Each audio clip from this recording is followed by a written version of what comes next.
Hello' friends, তো যিসকল ছাত্ৰ-ছাত্ৰী HSLC 2026 দিবলৈ গৈ আছে, তো তেওঁলোকৰ বহুতৰ হয়তো মনত প্ৰশ্ন আছে যে এনচাৰ স্ক্ৰিপ্টখন কেনেধৰণৰ হ'ব, আমি কি লিখিব লাগিব, কি লিখিব নালাগিব, সেইখিনি হয়তো তেওঁলোকৰ জানিবলৈ মন আছে। তো আজিৰ ভিডিঅ'ত আমি ডিছকাছ কৰিব গৈ আছোঁ সেই আনচাৰ স্ক্ৰিপ্টৰ বিষয়ে। তো আনচাৰ স্ক্ৰিপ্টটো কেনেধৰণৰ হ'ব, আমি তাত কি লিখিম, কি নিলিখিম, ক'ত লিখিম, ক'ত নিলিখিম, সেই গোটেইখিনি ডিটেইলছত আজি ডিছকাছ কৰিম। তেন্তে ভিডিঅ'টো ষ্টাৰ্ট কৰোঁ। তো ইয়াতে তোমালোকে প্ৰথমতে দেখিছাই যে ফুল সিগনেচাৰ অফ ইনভিজিলেটৰ।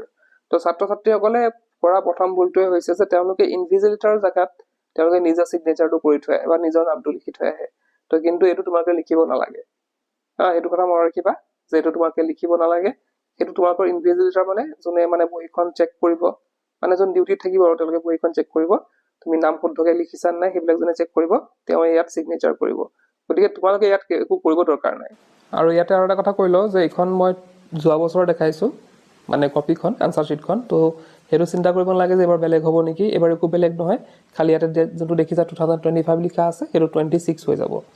বাকী যি কি নহওক, তাৰপিছতে তোমালোকে দেখিবা ইয়াতে ৰোল দেখিছা, নাম্বাৰ দেখিছা, ৰোল আৰু নাম্বাৰটো তোমালোকে কোপা চাবা।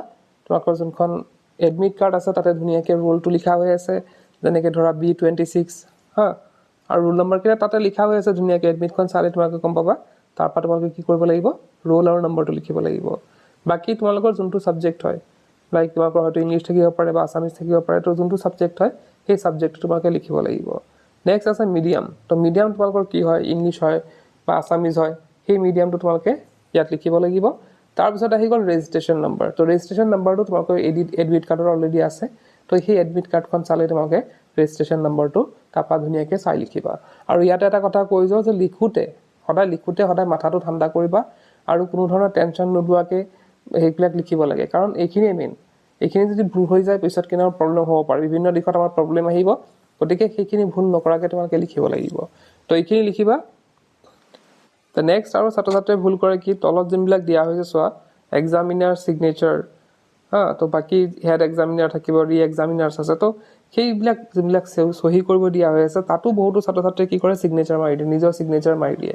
কিন্তু ইয়াতে তোমালোকৰ ছিগনেচাৰ কৰিবলগীয়া নাই। ইয়াত তোমালোকৰ মেইন কামকেইটা হৈছে কি, যোনকেইটা মই ক'লোঁ, roll number, registration number, medium, আৰু ক'তো তোমালোকৰ নিজৰ নামটো লিখিব নালাগে। ক'তো যোনখিনি ডিটেইলছ দিছে মই কৈছোঁ, ওপৰখিনি যোনখিনি আলোচনা কৰিলোঁ সেইখিনি লিখিলেই হ'ল। বাকী এইবিলাক যিমান যি আছে ক'তো তোমালোকে একো কৰিব নালাগে। তো ইয়াতে আৰু ৰাইট চাইডে দেখিছা মাৰ্কছ টেলি ডাটা। তো ইয়াতে কুৱেশ্যন নম্বৰ, মাৰ্কছ বা এক্সামিনাৰ, মাৰ্কছ বা ৰি এক্সামিনাৰ।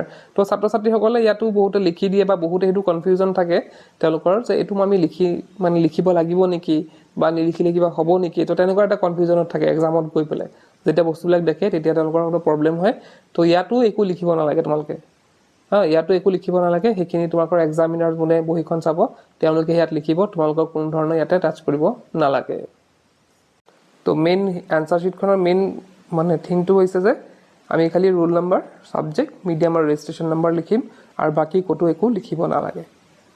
আৰু ইয়াতে বহুতো ছাত্ৰ-ছাত্ৰীৰ মনত এনেকুৱা থাকে যে আমি যদি এডিশ্যনেল পেজ লওঁ বা এক্সট্ৰা পেজ লওঁ আমি কেনেকৈ লগাম, ষ্টেপলাৰ ঘৰৰ পৰা লৈ যাম নেকি। তো তেনেধৰণৰ প্ৰশ্ন থাকে। তো ইয়াতে দেখিছা তোমালোকৰ হোল এটা আছে।